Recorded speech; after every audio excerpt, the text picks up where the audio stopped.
Bonjour et bienvenue dans Algeria Tomorrow. Dans cet épisode, vous allez voir que l'Algérie mise sur ses startups pour booster son économie. De plus en plus d'entrepreneurs se lancent, parfois avec beaucoup d'ambition. C'est le cas du service de transport Yassir qui est déjà présent dans plusieurs pays de la région. Yassir est un pionnier du VTC en Algérie où l'entreprise a été fondée en 2017 par deux amis d'enfance. 5 ans plus tard, elle revendique 6 millions d'utilisateurs dans le pays et plus de 40 000 chauffeurs partenaires.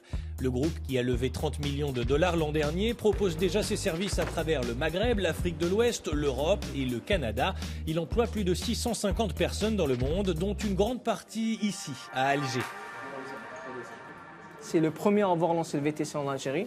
Par la suite, il y a eu une concurrence.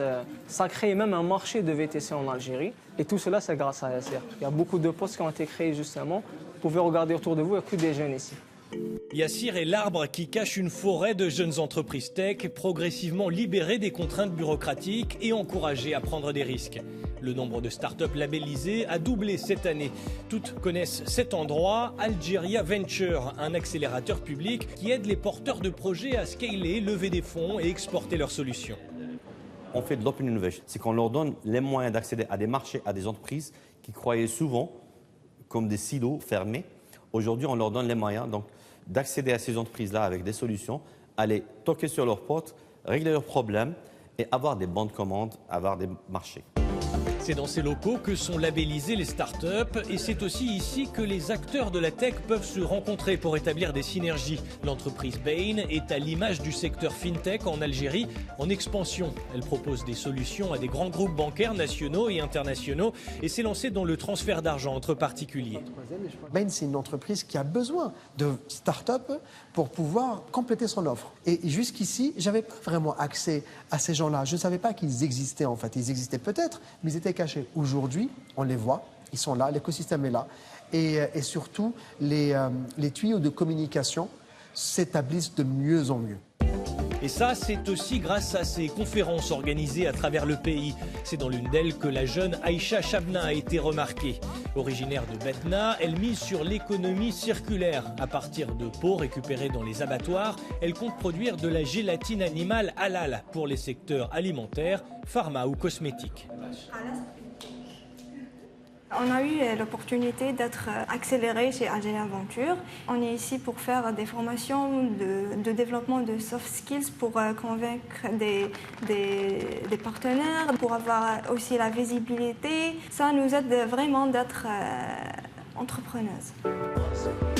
Pour débrider une économie longtemps dépendante des hydrocarbures, l'Algérie s'est dotée d'un ministère des startups, une première dans la région. À sa tête, Yassine El Mardi Walid, un ancien start-upper âgé de 29 ans, l'un des jeunes Africains les plus influents de l'année, d'après le magazine Forbes. Monsieur le ministre, vous avez été vous-même entrepreneur. Quels sont les problèmes que vous avez rencontrés puis cherché à résoudre? Nous avons commencé bien sûr par mettre en place un cadre réglementaire, un cadre légal propice au développement des startups. Ce cadre permet aujourd'hui aux startups de bénéficier d'avantages fiscaux considérables. Ces efforts ont également conduit à des réformes profondes dans la réglementation algérienne, des lois, pour permettre aux jeunes porteurs de projets de pouvoir lever des fonds plus facilement, de pouvoir avoir des relations beaucoup plus saines avec leurs investisseurs, de pouvoir lever des fonds depuis l'international et pouvoir exporter leurs services. Quel sera selon vous le rôle de l'écosystème start-up algérien en Afrique ?